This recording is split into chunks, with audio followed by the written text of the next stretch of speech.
long time coming. But when you have high value guests, you got to work around their schedule sometimes, you know. So, with all due respect, I'd like to introduce you to our brother Moses. Kabir. No, I appreciate you, my brother, man. Thank you for having me on, and I know I'm the guest, but I could not start this podcast without first acknowledging the recent tragedies in our community. I'm sure most of the public know it, but the deaths of Dao and Cho. I'd like to send our condolences to their family, and just to let them know that we're here with them. You know, we're here with them through this grieving period, and we will respect them, and we'll do better. We'll do better for them. You know. And if there are any links or any support GoFundMe pages for the grieving family, then we'll put it at the bottom of our video. Yep. And we just had to address that first before we commence. Thanks, boys. So yeah, man. Yep. Big Moses. Sure, man. How are you, my brother? Nah, I'm good, man. Welcome. Very well, man. I know who you are, you know. Sina might not know who you are, and those at home, you know, they don't know who you are, so we just want to know, you know. Who is Big Moses Mo Kabir? For those that don't know me, my name is Moses Riek. I go by Mo Kabir. Mo Kabir, Mo being short for Moses, and Kabir is meaning great in Arabic or magnificent, you know. And I instilled that name in myself so I can achieve those things, you know, and I can instill those in other people, you know. I push that upon people and just wish people like to do positive, you know, do good in their communities, do good in themselves, do good in everything, you know. I'm a founder of 1038 The Collective with my brother Ma, and my full-time role is I'm a consultant and youth mentor, and I work inside in prisons and custodials, and alongside the youth justice system, we advise them, me and Zaid. So this my co-worker, my man, my nigga man, brother man, come brother. on, man. Co-worker. My co-worker, my brother. But yeah, no, man, we're doing some good work, man. It's good to be on the front line, you know, being part of the solution, man. Definitely. Yeah, I was about to say we're highly favoured by the Creator to be a part of addressing some issues, you know what I mean? Yep. But yeah, man. Yeah, definitely. You know, I know you guys are currently involved in the space of youth mentoring. Yeah. How's that experience been so far for both of you? Oh man.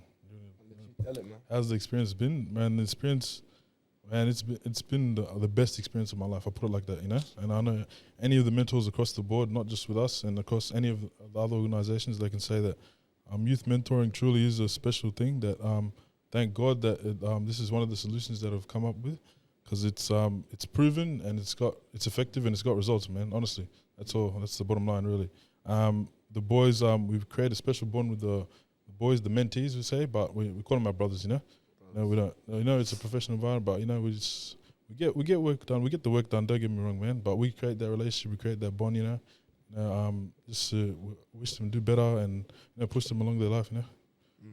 And you know, I get to witness the effects of Moses' work on a daily basis. But you know, for some of you guys that don't, it's very impactful. You know. So if there was a solution to some of the challenges that we're facing, just know that you know some of us are blessed to be able to work towards those solutions, you know. Yeah, definitely.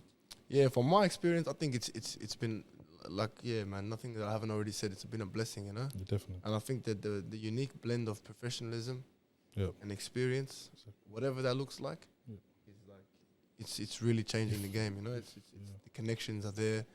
You know, the real conversations, those raw, unfiltered conversations are there. You're finding your perfect fit, was it? I think we found it, man. Yeah. Oh yeah. Really, balancing out our experience that we're going to obviously talk about, and just giving back to the community, you know.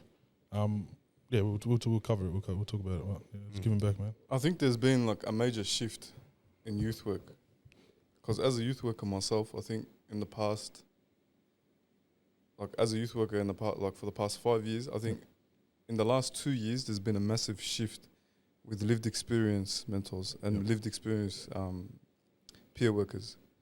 And like you said, it's a proven way of actually finding the solution around this stuff. Definitely. You know what I mean?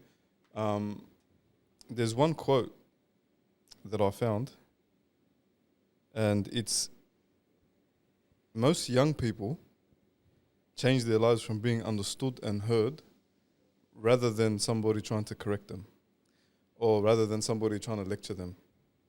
You know what I mean? Yep. And this definitely applies to our youth today.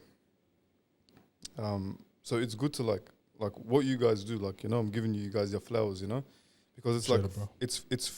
it's focusing on listening and understanding our youth, rather than the attempt that it's kind of like breaking the cycle Yep. of a lot of these youth organizations trying to come in there and trying to, I'd call it like a correction-based solution. Exactly. You know what I mean? Whereas, like when I do some of my work and when I work with some of the young people, I find it more impactful when you just shut up and just listen to them. Definitely, man. You know what I Find mean? that a lot. So, like, what's your take on that? My take is it's the best thing that's ever happened to of course the young offender space, and like from being from the perspective of being understood, like finally heard, you know what I mean? As when you're young and you're offending, like no one really understands you, man. You're in a completely different mindset. It takes people that have come from that background to understand you, you know? People that have been there, have gone through it and pushed through it and actually came out and succeeded, you know? It should have been like that ages ago, you know, if you ask me. You know what I mean? Yeah, but you don't ask the vegetarians about like the taste of the butcher meat, you know what I mean? And yeah, exactly. That's 100% like coming off the back of what you Definitely, said, you know? yeah.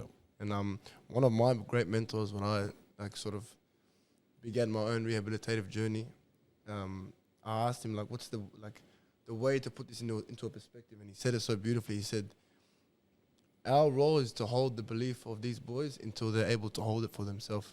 You know what I mean? That's powerful. That's powerful. Heavy, That's, yeah. that's So when I powerful. heard that, I'm like, That's yeah, the powerful. best way I can describe that work is that, you know? Definitely. Sometimes you don't have to actually do anything. Sometimes standing there showing them that your age can be reached, bro. Some people Exactly. don't think that far ahead, you know? It's Definitely, like, man. Oh, it's you'll be beautiful. surprised, man. Wallahi, man. It's beautiful, man. It's beautiful. My best. I think my favorite parts about it is like the full circle moments. Coming around with the boys and finally completing their programs and seeing them at the end, and the boys that actually want to become mentors themselves, you know, and just give back. But that's beautiful. That's beautiful, man. I don't think you can top that. You want to come back yourselves. That's amazing. How about the change from the CRN to VRN? Oh, Like getting visitors, passes, professional visitors, it's crazy. It's crazy, yeah, man. That speak about full circle. Yeah, man. definitely, man. Definitely. You saw what I said. The full circle, when I'm finally back at custody, but not in Greens, man. Different, Back- right? back It's as- different, man. Yeah, definitely, man. Big W. I think back in the days, people who had a past with dealing with the justice system weren't really given a chance Exactly. to demonstrate their professionalism, to demonstrate their skill set, and to demonstrate what we see now today as like your passion. You know what I mean? So I think it's a blessed opportunity, you know, Definitely, for anybody in that space, and Yeah. big ups, you know. Right, Definitely, let me just hit one thing something I like to share when I'm in the custody that I want to share to any young brothers watching today. Yeah. Like, no one's here to convince you or to sell you the ideology of jumping off the roads or like anything like that, you know.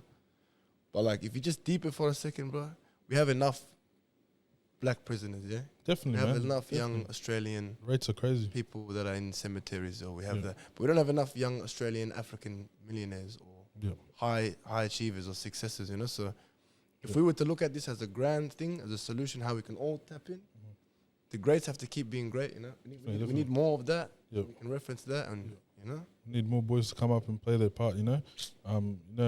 Takes one person to change the whole community. You know what I mean? Like since I've started, like we didn't really have a youth mentor in my area. You know what I mean?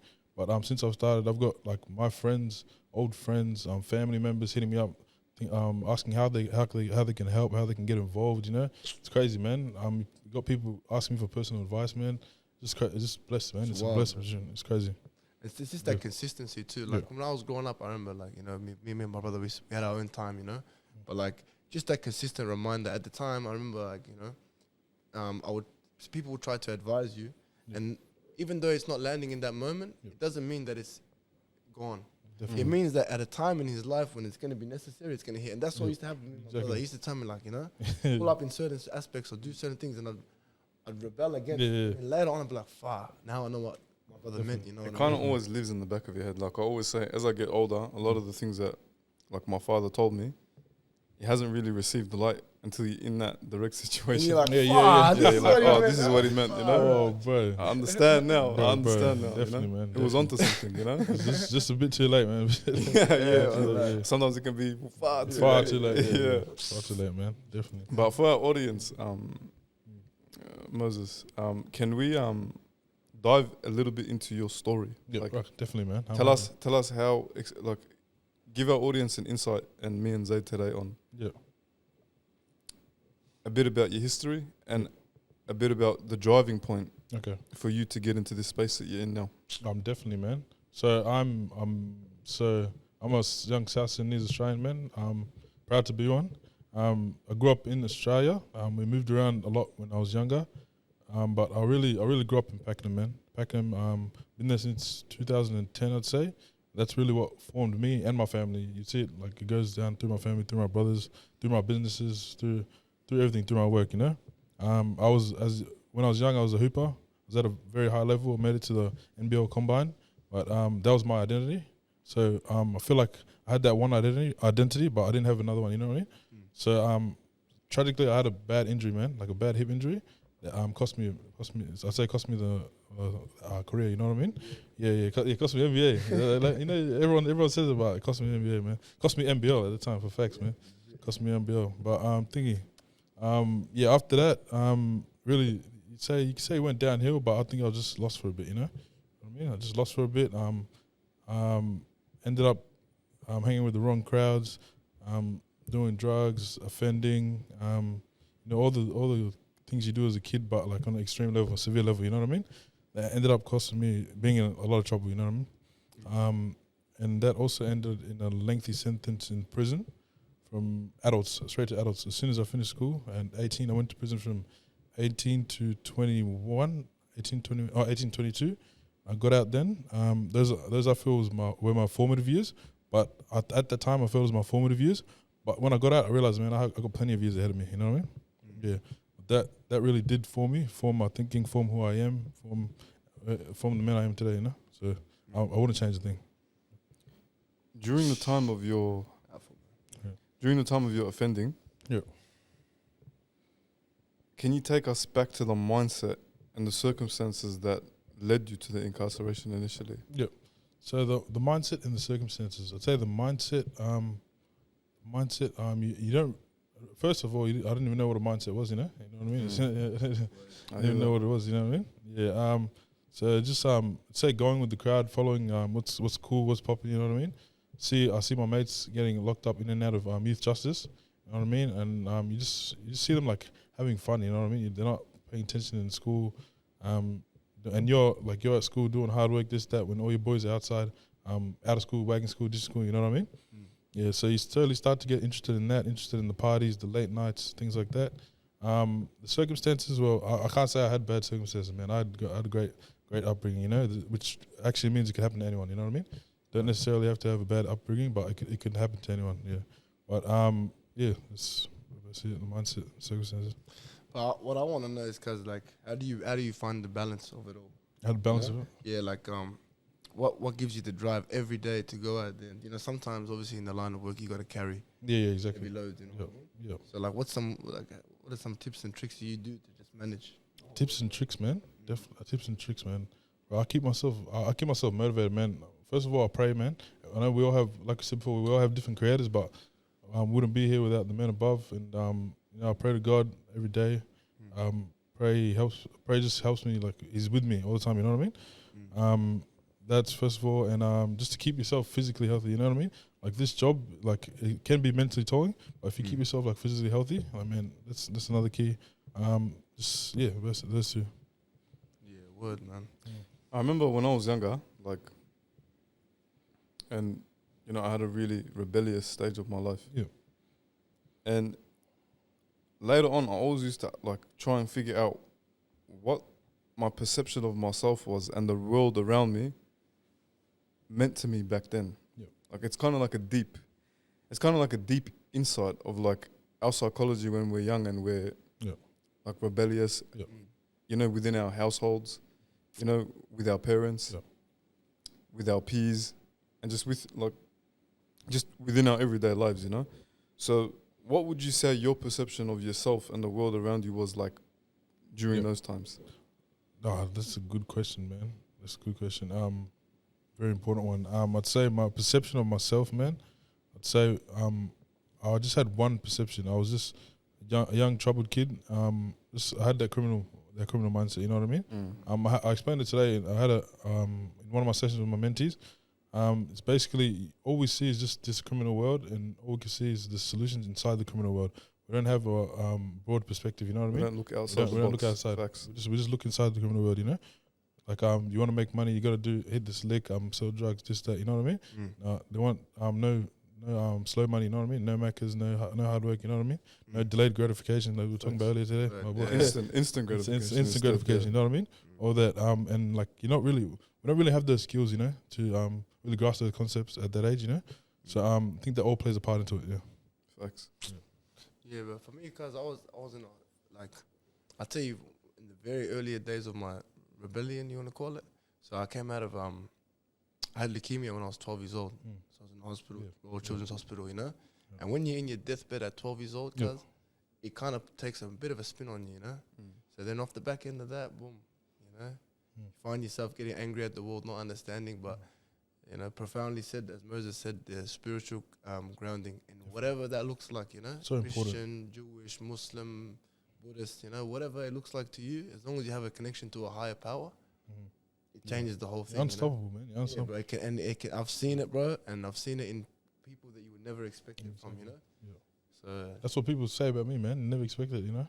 yeah. Never expected it. Like it Now, just if they changed. knew the message that you were showing me before, cause yeah. you knew this guy was on now, but Yeah, definitely, man. It's mashallah, crazy. Every day something new, man. Like every day, get new opportunities. You meet new people. Just things pop up. You're like, whoa, who am I? You know, what am I doing here? Like it's insane, bro. How did I get here? Yeah. How did I get here? How am I talking to this person? You know what I mean? Word, It's bro. crazy. I think during the time when we go through adversities, we can't really see like what God's plan is for us after it. You know, because we're so stuck in The moment. our current emotions at the time, our anxieties, how we feel about ourselves based on our circumstances at the time. But what I usually advise, you know, a lot of young people as well is like, you just got to stick it out, man. And you got to keep your head above the water, you know? Definitely, man, definitely. Yeah, Because speaking our language, bro. Unfortunately, like today, you know, we see, like, I understand that it's difficult, you know, and like a lot of people give in because it's difficult to see past that. Yeah. You know, but I always say, like, if you're still alive and you're still waking up every morning, then there's like a divine reason why you're here. You know, like God still has a job for you to do. Definitely. And that's why you're here. And if there was nothing else for you to achieve, or there was no reason to live, You wouldn't You wouldn't be here. then you wouldn't be here. Fuck. You know? Definitely. Even when you're going through the most like horrible thing you can think of in your life, you know, like why would you stop in hell, man? Why you just keep push through the hell, man. Feel that burn and just push to hell, you know. Diamonds are made under pressure, you know. The Diamonds famous made under saying, you know. Yeah, and that, you know, I love that you brought this up, bro, because this is the whole approach, you know. As much as I got heart for people in the circumstances, bro, the reality is that, you know, everyone here, we all learn in our own ways, is that, like, you know, the world doesn't owe you nothing, with all due respect, and I mean that with all forms of love, you know, but you can't sit and ponder about why things are the way they are, or why things, you know, your current circumstances. If you want to make change, you have to make the change, and there's no other person that's going to come and save you. And if you're expecting that, I'm sorry to tell you the harsh reality, you're dreaming. You know, no one saved me. No one ever saved Moses. No one ever saved Sino, you know, and that's just exactly how it goes, you know. I think a lot of the great men that you see, you know, in the world, they've gone through some type of extremely difficult trials and tribulations, you know. And a lot of the time, you know, it's imprisonment or some type of confinement or some type of isolation, you know. But touching on that, what was for both of you guys the most difficult part of your experience being incarcerated? Oh, definitely. Like, was it the loss of freedom? Was it the environment that you were currently in that you had to accept? Was it the separation from family, or was it something else entirely? For me, I can, because you're going to have probably more to speak on No, for you this, go, but for me, I think it was just the dehumanizing experience. Yes, you know? yeah. We won't go into the details, bro, but like, Disgusting, you know, man. through administration and stuff. You learn things along the way that you No, exactly never what want to you're come talking back here ever again. Exactly. You know what I mean? Yeah. And as a grown man, you just, Mm. you know, just normal Like- things that shouldn't be yeah. the way they Your are. patience. Oh, it's tested. tested Yeah. and tested and tested. Oh, You come out man. like you Yeah. come out bulletproof. Definitely, That was definitely. a hard question. Yeah, yeah. Give me a short answer, you know? Oh man, nah, and for me, say the loss of freedom. That's the first one that hits you in an instant. You know what I mean? And then after following that, yeah, the dehumanization. Then for me personally, because I was there during COVID, so the lockdowns, the lockdowns were crazy, man. When you get in there, it's straight away 2-week lockdown. You're in your cell, you're coming down off whatever drugs you're on, man. But time yeah. shaves, but yeah. Yeah, time saves. That Yeah, was yeah, the only yeah. good part about Yeah, it. exactly. Yeah. It's 2 for 1. I Yeah. think 2 for 1 days. Yeah. Some people got 4 for 1. I don't know, man. I don't know how. Extra Yeah, lockdown. some Maybe extra. not leaving the bed or something. Yeah. But yeah, the COVID lockdowns. Say that and say just me, because I was 18 years old and I was around teenagers my whole life. You know what I mean? So me going into adults and being around like men like 30, 40, 50. You know what I mean? Being around adults, and I didn't know how to act around adults. You know what I mean? Really getting that wisdom from them, like adjusting to that. That was crazy. That was what really shaped me. I'll tell you that. I was listening to a podcast earlier today, yeah, and there was this psychologist. I can't remember his name, but he was like very well versed and experienced. Yeah. And he was speaking about parenting. Yeah. And he studied the deep psychology on like parenting, yeah. And he specifically spoke about like adolescence, yeah, like Stage. yeah, at that stage. Yeah, the stage. And he said that your frontal Whatever it's lobe called. is not fully developed. Yeah. So he was talking about he didn't allow his daughter to go off to like a campus university away from home because her frontal lobe wasn't developed. Wow. And when she goes there, she's going to be around other adolescents that their frontal lobe's not developed. Yeah. So she would make, based on his Yeah. assessment, she would make pretty dumb decisions. Yeah. Wow. And That's you know what I that's mean? Pretty tough. So I think, going back to you saying when Yeah. you went to adults, Yeah. in a way, it's a blessing in disguise because from the older men over there, Yeah. with their lived experiences and down, stuff like that, Yeah. like it's kind of like a form of guidance. Yeah.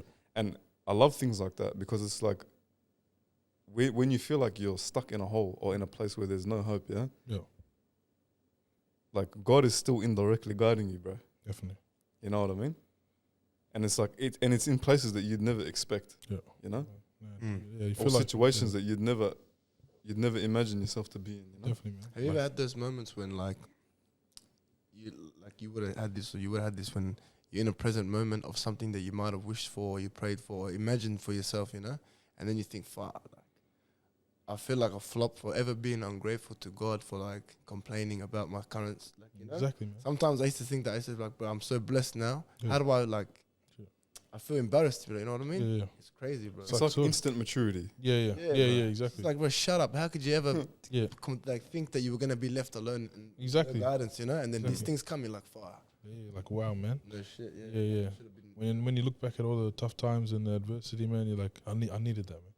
Like you wouldn't have it any other. You wouldn't be you. I wouldn't be me, and neither would he. Yeah. Bro. If Yeah, that's a lesson in itself, man. Whatever you're going through, man, you need it. Like, believe it or not, you need it. I'd say eat it and wear it, brother. Yeah. I'd say use it, utilize it, make it a good thing. Don't even hide it or anything. Yeah.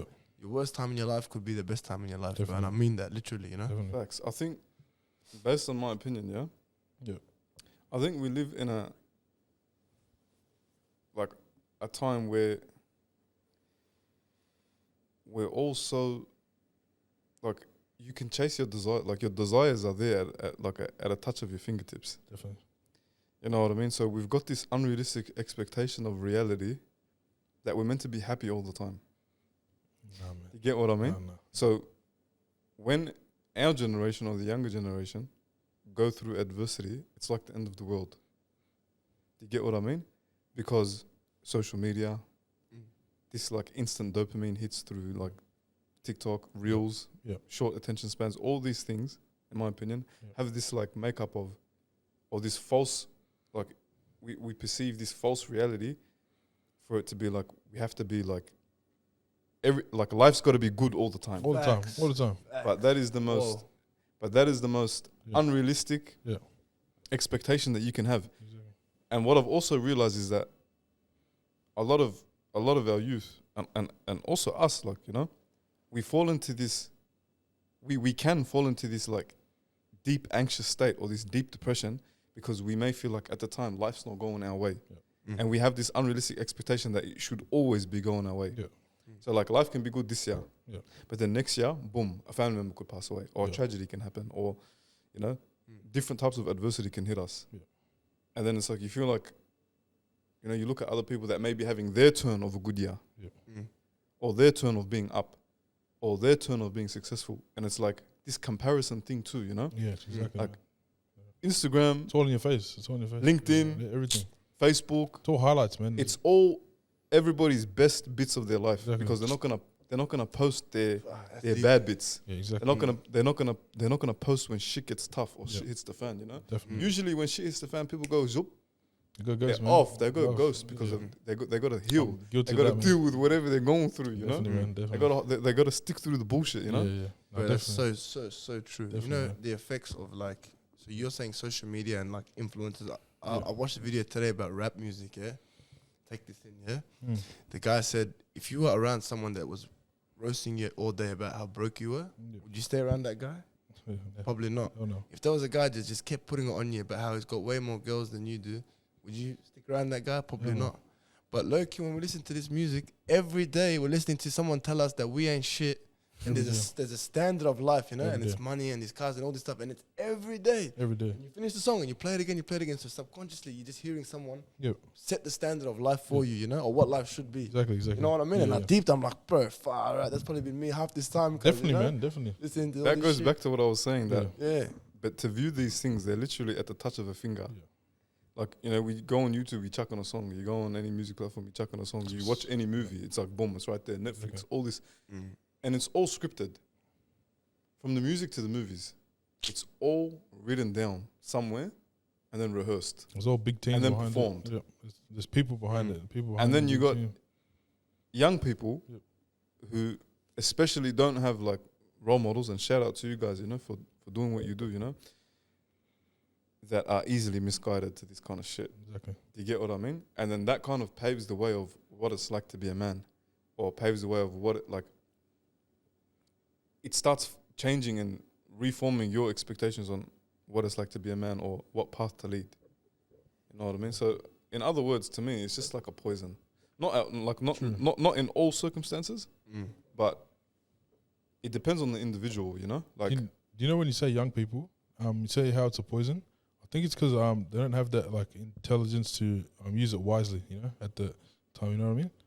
this goes back to what I was saying. Yeah. That not me, what I was saying, but what I retracted from that What- psychologist Psychologist, yeah. with the frontal lobe not being developed. You feel I me? don't even know. Hey, man. Yeah, yeah. you get You're what I'm good. You're saying? good. You're good. Yeah. So you take a young man, Yeah. okay? Especially, I'm gonna say, like, you know, as young African Australian men, you know, Yeah. our parents come from a completely different way of life, you know, and then they settle here to see a better life, you know, for their kids and for their lineage and whatnot. So when they come here, and when we're here, what's the percentage of time that we're at home with our family to adopt their mentality and their mindset compared to True. the time that we are outside of the house with our peers or Very at low. school or in completely different environments? Those influences have like a bigger impact on us. Definitely. Exactly. Definitely, So I call it Yeah. we're like the golden generation, because you really have to have oomph in you to be able to deal with the challenges and the issues that we face daily, and being kind of, it's like a tug of war, I call it, because you're in the middle of the rope, yeah? Yeah. And then you got the way of life that our parents instill into us at a young age, Yeah. and then you've got societal pressures and peer pressure Shit, that's they nice. deal with on the other side of the rope. Yeah. You know? So to make something positive out of those experiences, it's praiseworthy, bro. Definitely. Yeah. Golden worthy. That's what I'm Golden saying. worthy, It's definitely. it's crazy, you Yeah. know? Yeah. Bro, when you bring me in your program, remember at the start of the year, or was it last The year? young Australian champions. Yeah. Yeah. And remember my favorite quote that I said to the boys in lockup. I said, and I got this from somewhere, but it was the one that said, "A knight in shining armor has never had his metal truly tested." You know. Facts. So to break down the metaphor, it's like, you know, if you have armor, you just come out of war and you're all shiny and no scratches. What's going on here, brother? You know what I mean? What did you do, man? Yeah. The hero is not the one that's preparing for war. Yeah. The hero is the one that goes to war and comes back beaten and battered, but still standing. That's what I So- mean, yeah. So the so- knight in shining armor has never had his metal truly tested. So Facts. that makes you feel like, yeah, I want to wear my shit, you know? Mm. Frontal lobe or not, brother. I'm not taking that for an answer because I'm Oh, yeah, strength-based lad. With that psychology, whatever it is, his reference. I'll Yeah? find it and I'll send it Reference? to you. Yeah. Do you agree on that? Do you agree on that? With like- what? That the take how he kept his daughter away from those influences that So aren't developed. That was a small segment of his interview. yeah. But he also said it was a Jay Shetty podcast. Oh, Okay. Jay said Yeah, it was a Jay Shetty. I was watching it earlier today, actually. Oh, okay. Yeah. And he said that in one part, but a bit before that, he was saying that how to raise mentally strong children, and what the common mistakes with parents is today in raising kids. So his philosophy was, because he's got this massive book, I've got to find it Yeah. because there's gems in it. But he said, pretty much, with your children, you can support them. It's like, you know, when you go bowling, and like for the kids, you put up those little things so their ball doesn't go into that side thing and then go off the thing. Because you still want them to hit some pins, yeah? Yeah. You want them to participate in the activity, but you don't want them to lose full self-esteem Exactly. by the ball just going to the side and, like, you know, make themselves feel like they're not capable, you know? So he's like, with parenting, it's kind of like that. You've got to put up the side barrels, but you also got to let them bowl themselves. Exactly. Right. Whether it's with the slide, but they've still got to do that activity themselves. So pretty much what he was saying was, for great parenting and to produce like mentally strong children, you have to give them a sense of responsibility of their actions. So when they make a mistake, allow them to go through the consequence of their mistakes. 100%. So a lot of the time, what I see in parents, most parents, is especially with younger children, and the most important age is like before 7, like 0 to 7, to instill these habits into children, yeah? To make them understand the consequences of their mistakes and let them take responsibility of whenever they do a mistake, you know? But what he was saying, like with his daughter or his son, I can't remember, he was saying like she didn't want to do her homework, yeah? So he was asking one of his clients, how many times do you have to ask your daughter to do her homework until she does it? And it was like 7 times or something like that. It's insane. So his professional work would be working with parents that are like dealing with like difficult children. Troubled children, you know? That makes sense, yeah. And he said one tactic that he used for one of his clients or himself, I can't remember. He said, pretty much, he sat down with his daughter or the client's daughter, and he said, look, if you're not going to do your homework, then be prepared to make some new friends when you repeat grade 2. You know what I mean? Is that an example of giving them accountability? Like, Yeah, like if you don't do your homework, be prepared to make some new friends in repeating your grade. Exactly. And you know, in school, nobody wants to repeat the grade. No. Right? It's embarrassing. You know, I remember when I was in year 11, you know, like my grades were just whack, and I was just caught up in life, and I was just running amok, yeah. And I had to repeat year 11. Yeah.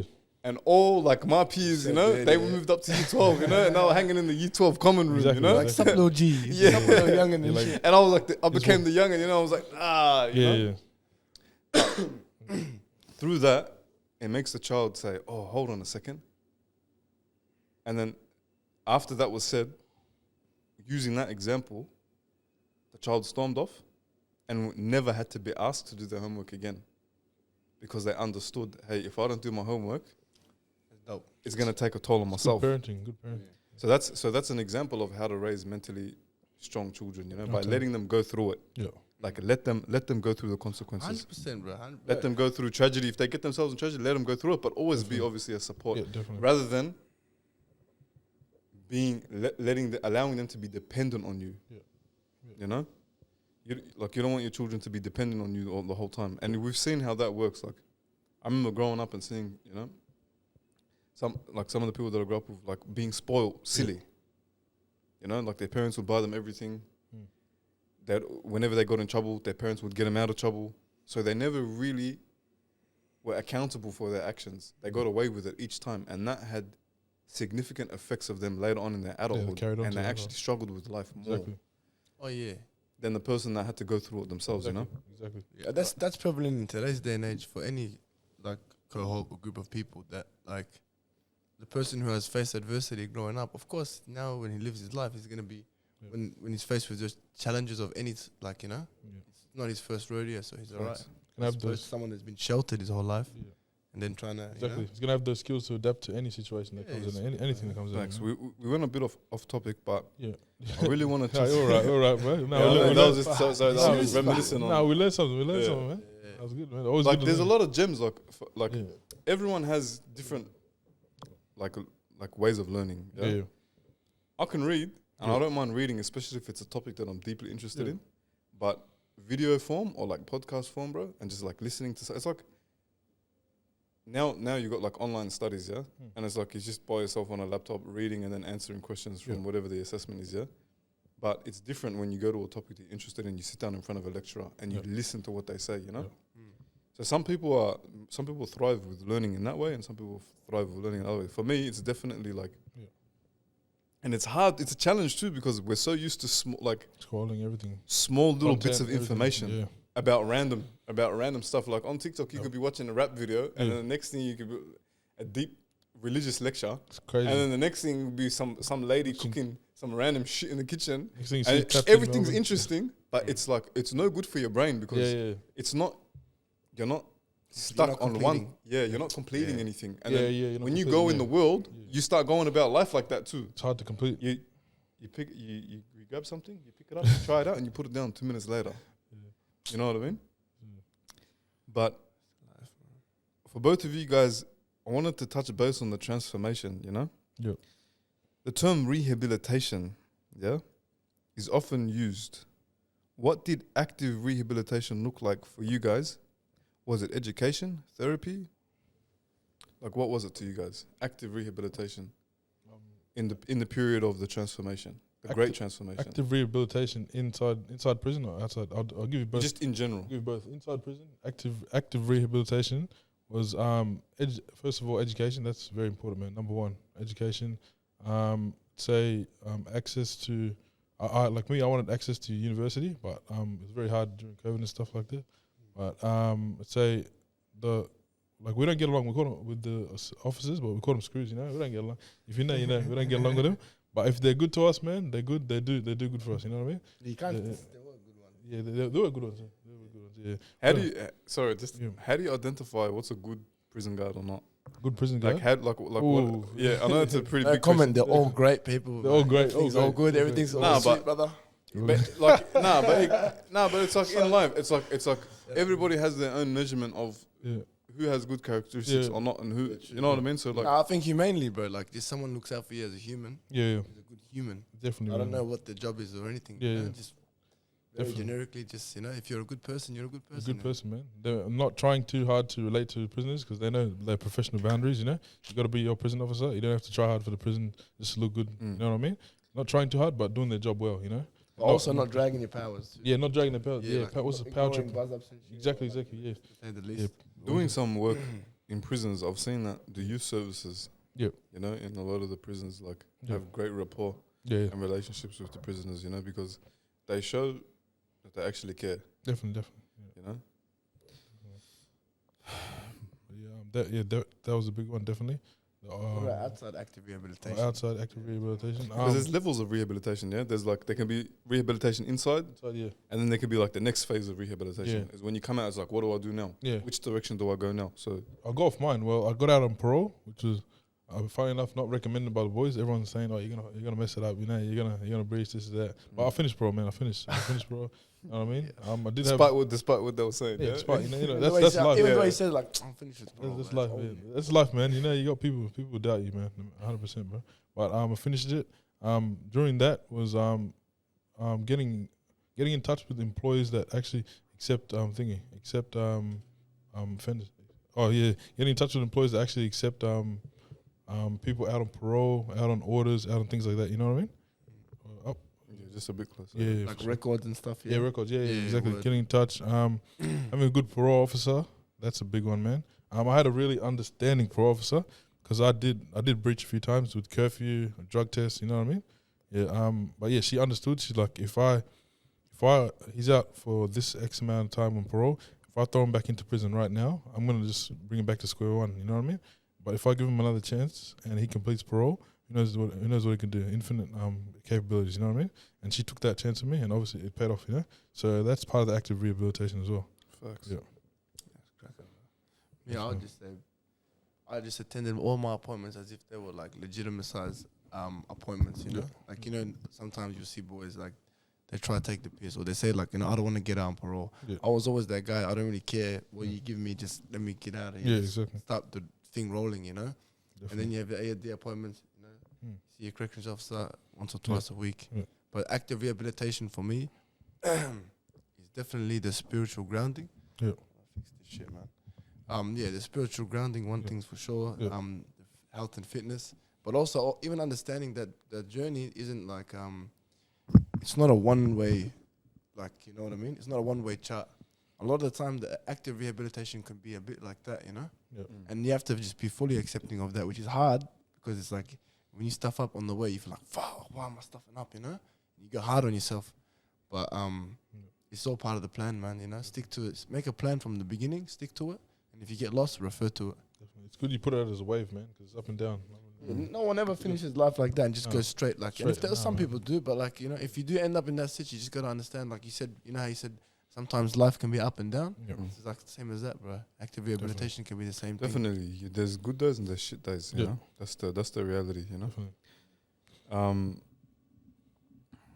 All right. Another one is, what was the single hardest thing about deciding to change your path? Was it internal doubt or external barriers? But I'm going to touch base on internal doubt because that's something that, you know, I personally resonate with, you know. Sometimes when you get yourself caught up in a sticky situation, and it doesn't really turn out the way that you expected it to. Yeah. Or I'll use another example. Like me, I'm a risky businessman, yeah? So like I love to try ridiculous things that have a slight chance of working out. It's tough, man. Because my eyes and my heart and my mind is set on what if it works out. You know, which makes me jump at it, you know? Yeah. And if you see the most bizarre businessmen in the world that have really raked in a fortune, or have really made massive impact and change in the world, what they dedicated themselves to do was really slight chance of making it. Yeah. You know? A high chance that it wasn't going to work out. Yeah, and when you attempt it and it doesn't work out, that's when you can really start getting into that cycle of internal doubt. Exactly. High risk, high reward.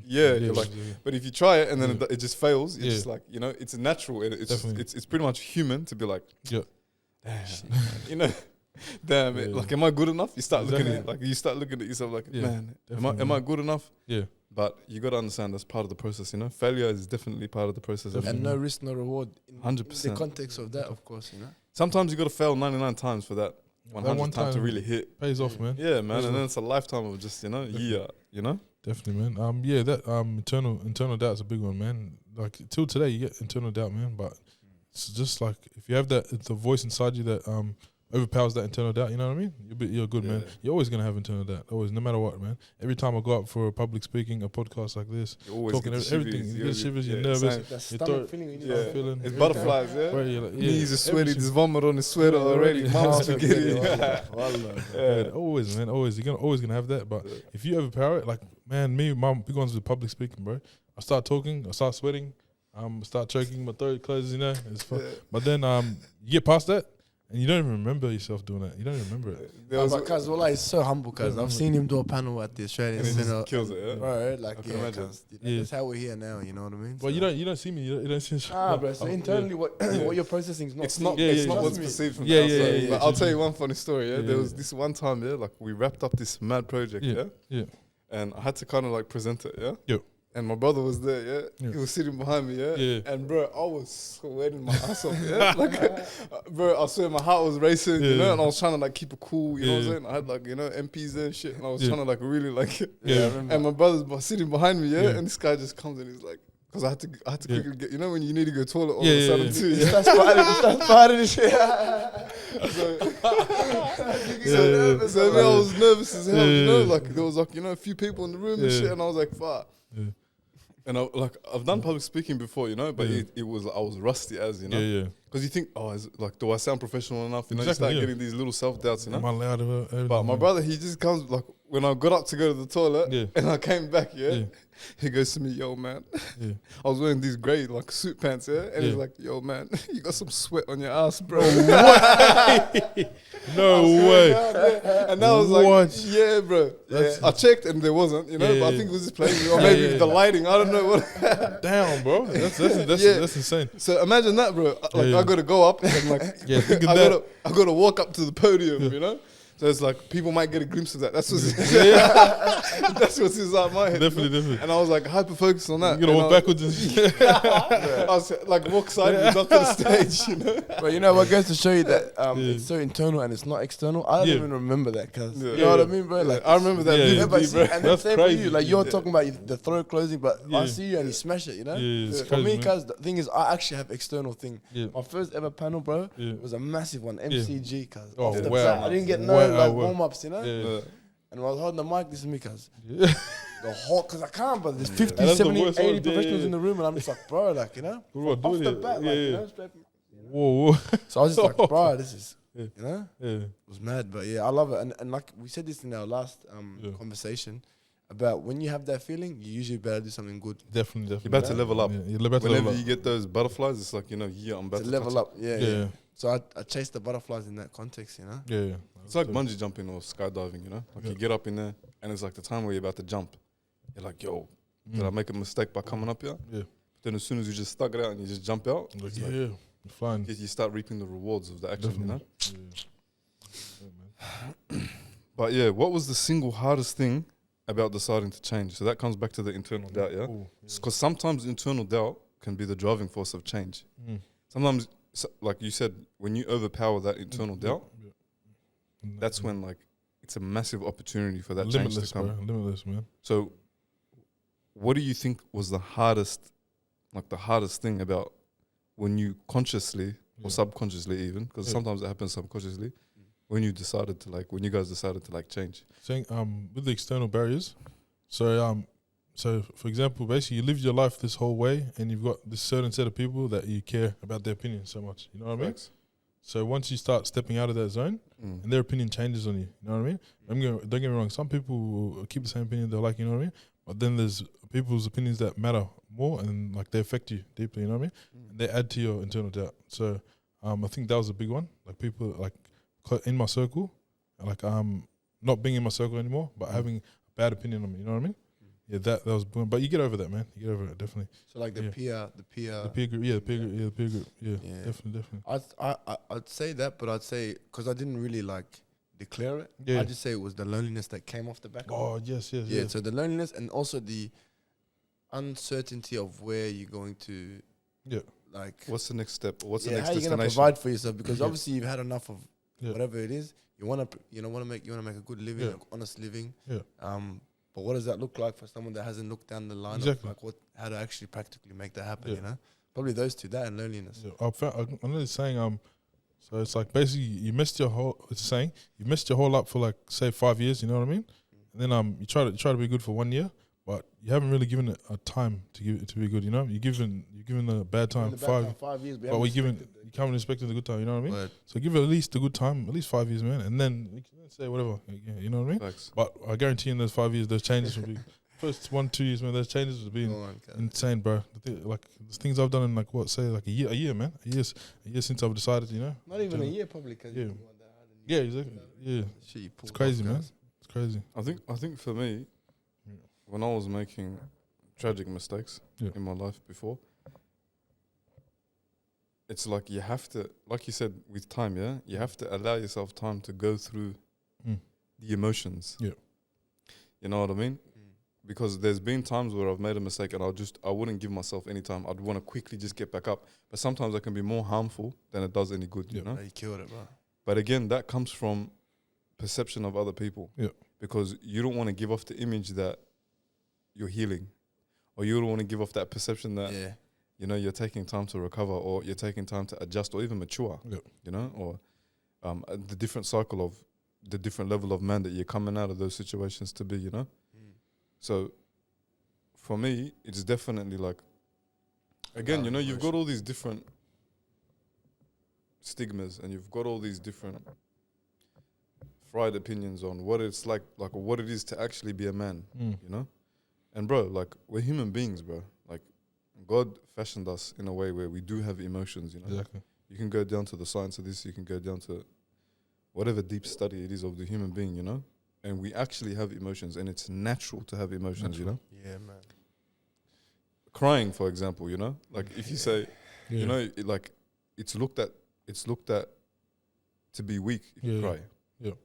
You know, like, Definitely, man. I was telling you today, Yeah, man. this- yeah. this We had shit, I was this hanging conversation. with it. Yeah, bro, you We started had this to conversation mention today, man. but it Yeah. actually releases like stress hormones. Oh, it's amazing. Yeah, You know, it's like, it's a release. definitely, man. So this comes back to like a lot of young people and me myself back in the Yeah. days. It's like, when you feel like the world's crumbling on top of your head, bro, Yeah. like you need to release. And if it's crying, let it be crying, man. If it's taking it out on a punching bag while you're crying, Yes, sir. shit, let it be that too. You know what I mean? Yeah. If it's exercise, if it's therapy, Yeah. if it's, you know, talking to a loved one, whatever, like having a D&M, whatever it is, as long as it's a positive release, Yeah. it's natural, you know? Like, you have to have an outlet for emotion, like anger. Yeah. You know, people do sports, people do highly intense, like, exercises, you know?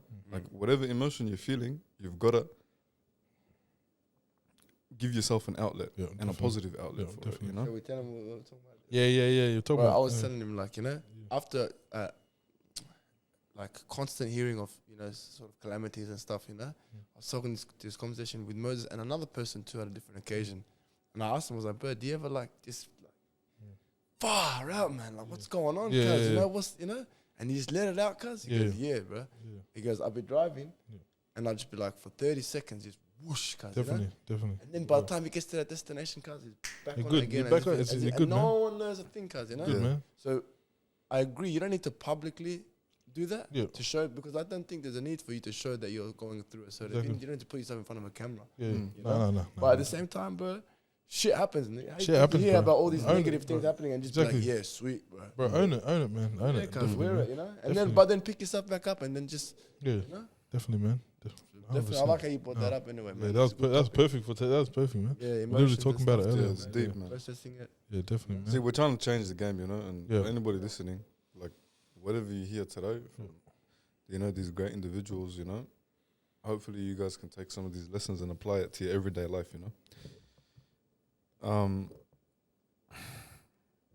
Who or what became your anchor or your source of hope during this transformative period? Allah. Yes, God, man. Yeah, there's God. no other way to put it. God, man. Mm. Definitely, man. Getting, yeah, That's him. bro. Getting. Huh? What did you say, sir? That was it. Oh yeah. Bro, getting in touch with God again, man. Because look, for context, my dad's a pastor, man. Yeah, so I grew up in the church, but I kind of faded away from it, man. By coming back to church, man, falling in love with it again. You know what I mean? Yeah. That spiritual connection, man. It can't be. That's unbeatable. That love with God, it's unbeatable, man. Now you can go look for any love in the world. You can go get heartbroken. You know what I mean? Never Like, match. man. Yeah. Can't match God. Yeah, man. I love I that. swear to God, With Yeah. like with God, it's like unconditional love, man. Man, Until you oh, die, you know what I mean? bro. You And just, even after yeah. death too, you know. But it's like, I always say, like, in this world, Yeah. you're gonna get your heart broken, bro. Definitely. You know, whether it's through a family member, whether it's through a love, whether it's through a child, whether it's through a dream, Yeah. whether it's through life in general, you know. Yeah. But yeah, like when you keep on pushing, Yeah. and when you know that you got an unconditional love, like God by your side, you're good for it, man. Yeah, man, I just feel empowered talking about him. You know what I mean? Mm. Yeah, you just feel like rush of energy, man. Yeah, adrenaline. And this is the powerful message for Yeah. people watching too. Like, you know, I'm Muslim, Yeah, I'm Christian. who's I'm Christian, Yeah. my brother's Muslim, and, Yeah. and all the friends of diversities are like all the way down the line, you know. Yeah. But the fact of the matter is, it doesn't matter who, Yeah. it just matters about the connection, you know. Exactly. And I say it to all the boys, and I can tell you right now, Yeah. from my own witness, I've seen boys connect to their creator, and it makes a huge difference. Definitely. Huge difference. A Definitely. difference that a judge or a mentor or Yeah. a worker or someone can't. Cannot It's not in compare. it's not in your capacity, Yeah, you know. cannot compare. Facts. Cannot compare. Yeah, man. What I find fascinating is Allah is usually found in a time of hardship Man. or tribulations, you know? Yeah, man. Like, I find it so fascinating that the thing that changes a lot of people's lives is found at like the deepest, darkest, lowest place in their life. Definitely. The highest form of hope, the highest form of like reintegration within your life, you know, is found at the most difficult, hard, Yeah. war stages in your life, you know? And it's deeper than physical war, I'd say, because it's like an internal war. Internal, spiritual. You know? Definitely. Because physical war, it's like, boom, that's the enemy. Yep. Boom, we're fighting for this freedom or this right, and we're going at it physically, yeah? Obviously, there's definitely internal factors to it as well. But in life, it's like, like the battle within is like an unseen war within each individual. Definitely, bro. You know what I mean? And usually the brightest soldiers come out of that, you know, because you've conquered yourself. Yeah. You've conquered the negativity. You've conquered your heart. You've conquered your emotions. You've conquered your brain. You've conquered your mind. You've conquered you've completely conquered yourself, and you've come out like you said earlier, with your armor being tested through the Definitely, roof. You know what I mean? We take the armor off. What's underneath that? Solid. Solid, bro. Yeah. Solid. Yeah, you Solid. know. It's battle scars, man.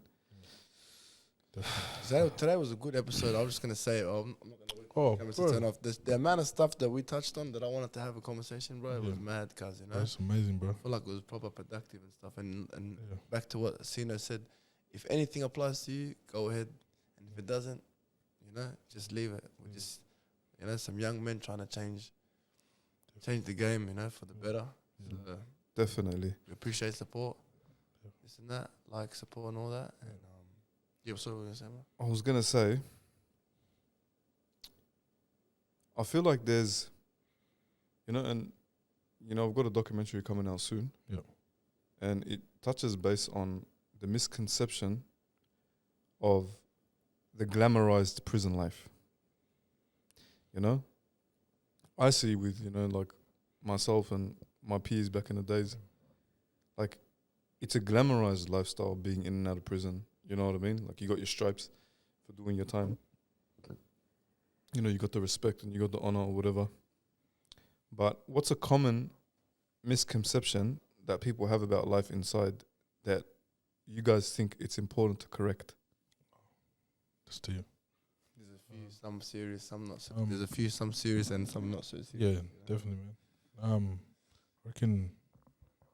I reckon first of all, us like for the older boys now that we are older, us actually misleading the young people into that lifestyle.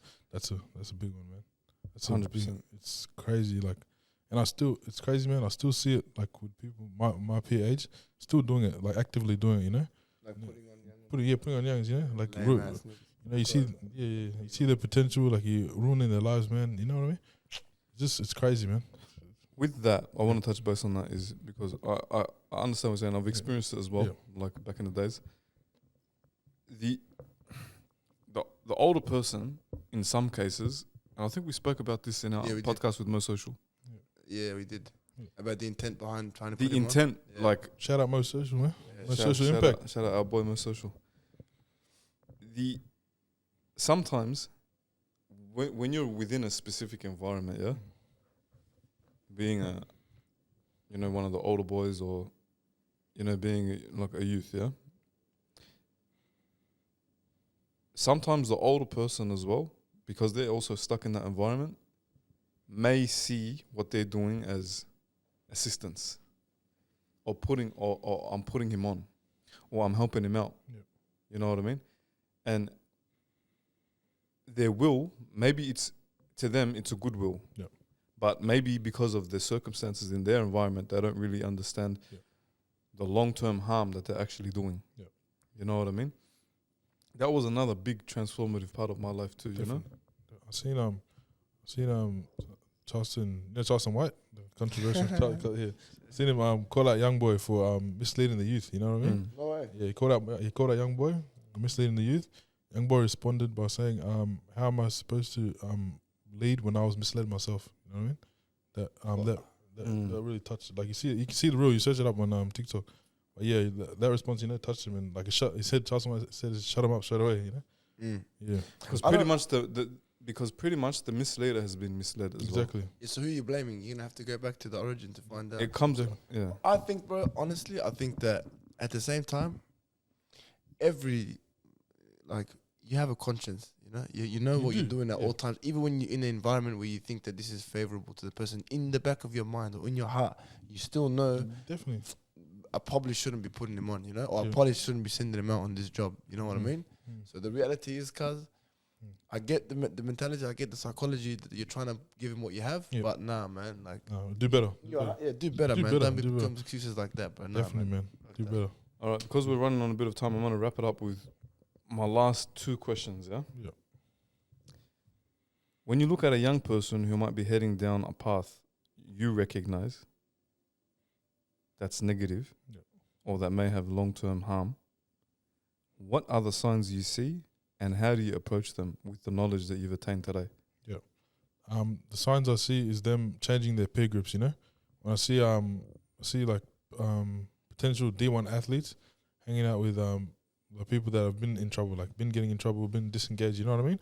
When I see them slowly start to gravitate towards them, that's when I see trouble. I'm like, you're wavering out of your destiny or your pathway, you know what I mean? You're getting out of your lane. Yeah, your lane. You're slowly swerving to another one that's... Exactly. And they don't know that you shouldn't be doing it. They think they're just having a little bit of fun, you know what I mean? And then all it takes is for them to be there that one time, like the boys did something crazy, you know what I mean? Bad place. Wrong place, one time. And then boom, you have a record. And then boom, you have a record. Boom, you can't follow your dreams, you know what I mean? I see that with school, with everything. Like registered nurses, registered doctors, you know what I mean? Anything. It's easy to get lost in the sauce. Yeah, you get lost because of your environment that you underestimated. Exactly. Facts. Definitely, man. It's crazy. And I'm always. Did you say how do I fix it? How do you fix that, or how do you steer that away? So, yeah, when you see those signs, how do you approach? Like, what would you advise, or how would you approach the boys when you pick that up? Like when you start picking up that they're swerving into another lane that they may not understand the long-term harm in it. What's your approach to address that? I would show them a person that's suffered long-term harm from the actions that they're taking, that innocent action that they think is innocent. Show them an example, and I'll show them a person that's strived for greatness within their lane that they're taking. You know what I mean? Whatever industry it be, whether athlete, scholar, fashion, whatever. I'll show them those two, and basically show them the two, weigh it up. You know what I mean? Yeah. Even tell him pick. You said give him a bit of responsibility, but bro, at the end of the day, you're gonna end up being one of these, bro. Yeah. Just choose. Choose you're a grown man, and no one's gonna be like, yeah, I want to be this. Definitely. I think on the episode that when we had Stefan Shepard on, he said, shout out Steph Shep. He said, usually when you see someone with a certain amount of success, it's because they've consistently stayed in the same route for a certain period of time, So that pretty much resonates with that heavy, and it's facts as well, You see, and it's more common than you think, man. You see, like I've seen it recently, man. A young promising hooper, man. He came up to me, unrecognizable, wearing just like street shit, on the street shit, at whatever time of the night. He just told me about some new charges he got, like proudly. I'm like, what do you mean? Why? You know what I mean? Something like that. I was like, what? Obviously I gave him some game. You know what I mean? Like I don't know. It's just crazy. It shocked me. It hadn't been shocked at the start. But obviously, like after gathered together, started talking to him normal. Just gave him some game, gave him the pathway. You know what I mean? Pushed him towards the good way. I was gonna say something like, oh, you know, but then again, think about it when you were your age. But nah, Yeah. not really. In my age, I Yeah. wouldn't want to go up to my older, Yeah. like the older guys, and Say that. Be proud. say that with their chest, you know, because Yeah. I'd probably expect, Yeah. you know what I The mean? lecture. You expect the lecture. Yeah, or like some sort of It like, go depends. home, cuz, you know. It depends. It depends on the environment, and it depends what's deemed as like. Yeah. Like like Yeah. like the social hierarchy. Yeah. Yeah. Like yeah. someone with like a fat rap sheet. Status. Yeah. Sometimes you know it can be a status in their Yeah. within their peers. You know. Exactly. Yeah. And And I obviously, you wouldn't boast about it in someone that may not Yeah, see yeah. it as something to boast about. So or I did something. used to have that negative image, you know, that you did long time in jail. You know? Mm. Oh yeah, I'm gonna come show you, I can show Moses I can do this. You know what I mean? Facts. Yeah. But, Nah, look, yeah, it's crazy, man. But to wrap this up with our last big game from the boys, finally, for anyone listening who feels stuck in a cycle of their own making, Yeah. what is you and Zaid's message of hope? I'm gonna kick it off. someone who's in a cycle of Their own making. So Yeah. they're in a cycle of the Laying in the bed situation that they that they're, yep. Yeah. I would remind them that you are in full control of your life and in the direction, or in some control of the life and the direction that you take. The world's not against you. What else would I say?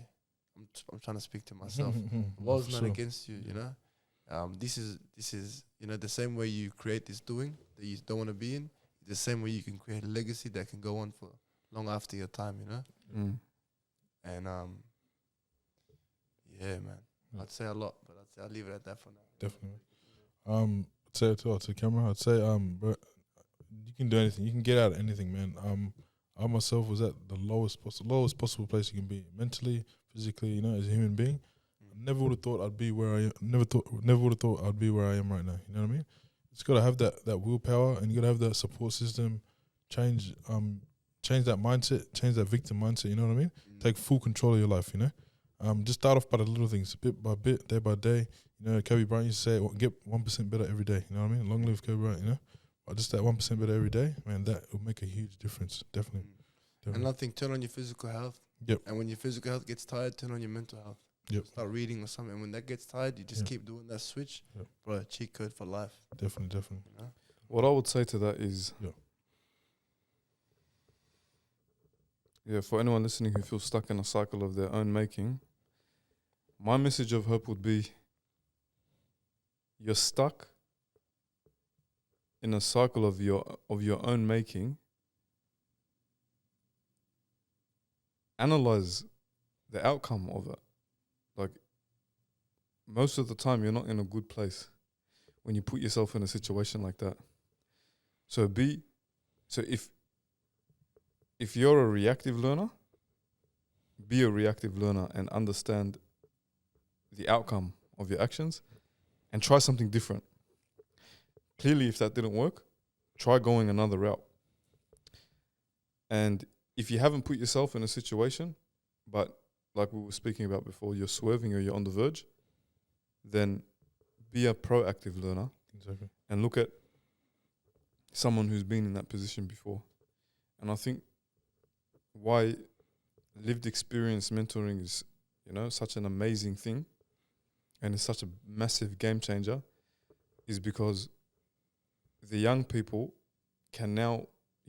old people, no matter who you are, now have examples and great examples of people who use their lived experiences to give you guys the opportunity to be proactive learners. You know? There's the blueprint. That's Giving pretty you much the that's the blueprint right there. blueprint, you know? And to the young is all struggling with anything and they want a bit of game or a bit of wisdom, I know every single person in this room would respond to a DM from Definitely, the young yeah, and trying to get anytime. a bit of Facts. wisdom or a bit of game. Yeah. Same as tapped in, Yeah. you know? And yeah, man, just don't become a victim of your problems, bro. Definitely. I already have people messaging me personally, man. Like my arms are always open, man. I'll talk to you. I'll call you. I'll give my number anytime. Just talk to me. You know, even just for a chat, even just for a link up. You know, for anyone. You know. See you, ladies and gentlemen. That's Moses Kabir for you, man. Sure, man. So it was a pleasure having you on the show today, bro. If there's Sure. anything that you took from this show that you guys want to take home, go for it. His social handles will be in the bio. The GoFundMe pages for the tragic losses that we had. Yeah. The Also last give fortnight will shout be in out the bio. 1038. Shout out to Election. 1038. Shout out to my 1038, bar Rose, boys, man. my boys. Hey, We got I know we got into all the our professional, very important work, but also we got some. I got some very important work with my brother. 1038 The Collective. We founded this company last year. It's a small record label at the moment, but we've got all different types of music from different genres across the field. You know, we're small, but we're growing, man. Just suss out our music, social support, suss out our artists, and suss out the main man, the chairman himself, Marbar Rose. Hopefully he'll be here next. Wow, man. Shout out Marbar He'll Rose. be here soon. Yeah, we're just gonna work out the logistics. Also, So- also give a shout out to 16 Yards and the boys at Oh, 16 Shout out Yards. to 16 yards. Shout out to Ooh. Dr. Stefan Shepherd and my boy Shane Hood, man. Sure. You guys already know what it is. I don't have to say much. You Yes, know? sir. Pick me up from, some Definitely, man. Definitely. big places, bro. And shout out Young Australian people, Shout out to 16 Yards, YFP. and Yeah. all the people that are on the ground doing the real work that's needed to be done. And yeah, tapped in. He's now officially tapped out.